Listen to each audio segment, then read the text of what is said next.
Hey guys, what's up? Welcome back to iTutorTherapy, back with another video. Yes, I'm a floating hit this video because why not? Now anyway, today we're gonna talk about something a little different. We're gonna answer some of the questions that you guys posted under my videos in the comments.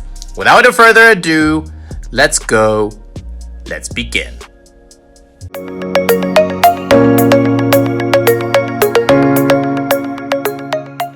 So the first question we're gonna answer today is submitted by Eileen December, and the question was, do I have to teach OUP sessions and demo sessions, or can I refuse and decline if I don't want to? Eileen, thank you so much for your question, and thank you for your continuous support.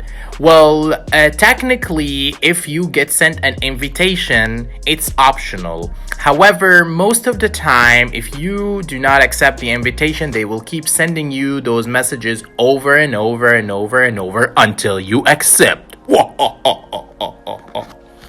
So, even in some cases, they might appear, these types of sessions that you do not want to teach, even though you haven't finished a training or accepted the invitation, they might eventually just show up on your My Session page without you being ready for them. So that was the long answer. The short answer is yes, they are optional. Yes, you can refuse, but in the end, you're gonna have to do them whether you like it or not. The second question is actually by Alice188, and she asked me, why on the weekend do we see OUP 1-on-2 classes? Well, that's a very good question, Alice, and here is why. Well, OUP 1-on-2 are a type of bonus classes that the students get when they sign up to the OUP program with iTutor Group. And the only difference between this program and the OUP program is the used materials. The regular OUP programs use the Oxford Discovery materials. However, those OUP 1-on-2s, they use the regular iTutor Group materials. The second thing that's different between OUP's 1-on-1 and 1-on-2 is obviously the 1-on-2 part. You can have up to 2 students in this classroom.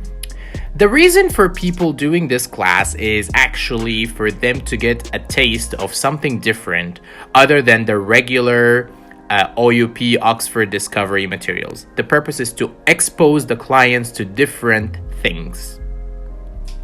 Now, another thing that we need to know about the OUP's 1-on-2, like I mentioned before, is a lot of the students are not used to the fact that there is another student in the classroom, and they might not be happy about sharing their time with the teacher and splitting everything in half, their speaking time, the attention from the teacher. So you need to guys to be very careful when you teach OUP's 1-on-2 because they can be a recipe for low ratings.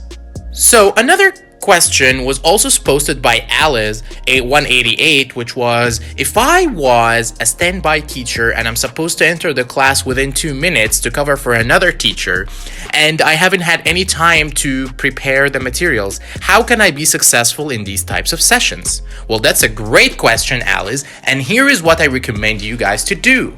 Well, Alice, this is why I recommend you to actually get yourself used to teaching sessions without a lot of preparations. So instead of preparing the lessons heavily and programming yourself to only be able to deliver a successful session only when you have prepared it and checked everything out for like 20 minutes before, try to teach sessions on the fly. I am just recommending that because it can be helpful.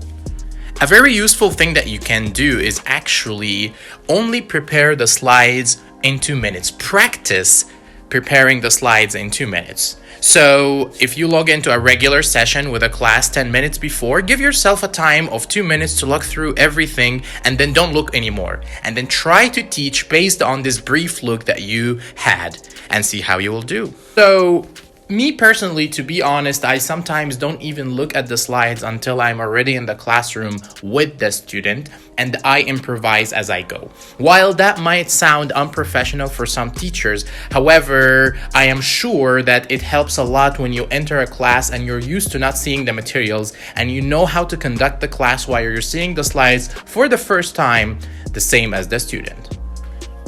Another important thing about standby sessions that you guys need to know is actually most of the time you're going to enter the session to a very pissed off and very angry client. So the most important thing is actually for you to cheer them up and make them feel happy and make them laugh and make them actually feel a little grateful that the other guy left and you, the new teacher, the cool teacher, came, because this helps a lot with the mood.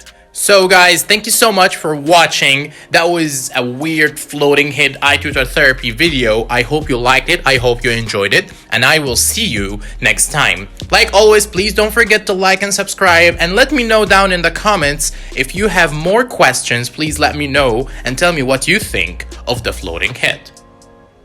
Peace.